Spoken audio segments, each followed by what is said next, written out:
Hi, and welcome to this video about predictive reading. Today, we'll explain what predictive reading is, the importance of predictive reading, and walk you through some easy examples that will give you better insight into this strategy. So, what is predictive reading? Predictive reading is exactly what it sounds like.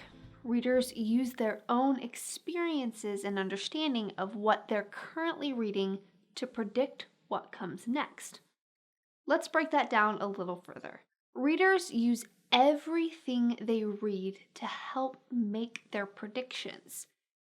Everything means titles, pictures, written word, and diagrams.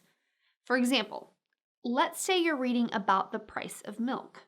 You remember reading in the past that the price of milk has increased, but your current reading notes that it continues to cost more and more to produce a gallon of milk.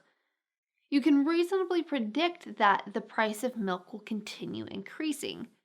By carefully reading and analyzing content, the reader can predict what's about to happen. Why is predictive reading important? Predictive reading helps readers improve a number of skills they'll find useful in all walks of life. Let's take a look at some of them. Predictive reading helps with focus. To understand what you're reading, you have to focus on each word and piece of punctuation. You can't skim. You not only have to understand what you're reading, but connect current reading to what you've learned in the past. Predictive reading helps with that recall. You have to remember what you've previously read and use that information to help inform your predictions. Predictive reading helps you think ahead and anticipate. You focused on the reading and you understand it. You used recall to remember pieces of information. Now it's time to think ahead and anticipate what comes next. Comprehension and recall mean you have the tools to make a reasonable prediction and anticipate what happens next. Predictive reading also helps with revision strategies. Maybe your prediction wasn't correct. Using the milk example, let's say you predicted milk prices would drop, but they did in fact increase. You can review what you've read, reevaluate how you came to your conclusion, and revise it.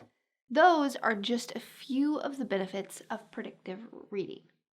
Now, let's examine some of the clues you can look for when making reading predictions. There are a number of aspects of writing that provide clues to help you make reasonable reading predictions. For example, a book's title provides clues. You know Harry Potter books will be about Harry Potter just by reading the title, so that's an easy one. The book's cover art might also provide clues when the title doesn't. Let's take James Bradley, Flags of Our Fathers. At first glance, that title may not give a clue, but one look at the photo tells you what the book is about. It's the iconic photo of 6 men pushing an American flag up a hill in war, so you know it's about Iwo Jima in World War II. The table of contents can also provide clues based on the names of a chapter. Prologues can foreshadow information.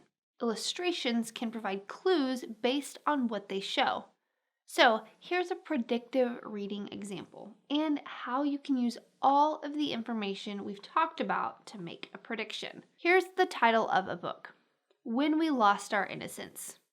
The book cover contains one photo each of former President John F. Kennedy, civil rights icon Martin Luther King, and former U.S. Attorney General Robert F. Kennedy. From looking at the clues in the title and the cover photo, what predictions could you make? There could be several. All 3 men were assassinated between 1963 and 1968. So you could predict the book will be about how the deaths of these leaders sent America into a spiral of chaos and despair. The 1960s was also a time when the country became ensnared in an unpopular Vietnam War and African Americans were fighting for their civil rights.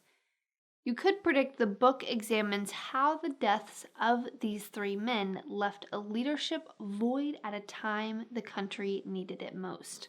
Now that you've formed a preliminary prediction, you start reading the book. You use recall to refer to information you've read, and if you see your prediction was incorrect, you revise it based on new knowledge. As you could probably guess, detective novels are one of the most famous methods of predictive reading. There's always a detective trying to solve a crime.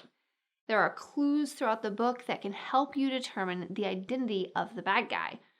With these novels, you really have to focus because the bad guy is rarely the person you think it is. That's predictive reading, the process of taking information and predicting what's to come.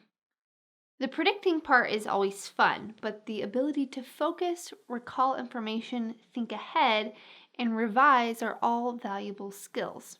I hope that this video was helpful. If you enjoyed it, then be sure to give us a big thumbs up and subscribe to our channel for future videos. See you guys next time.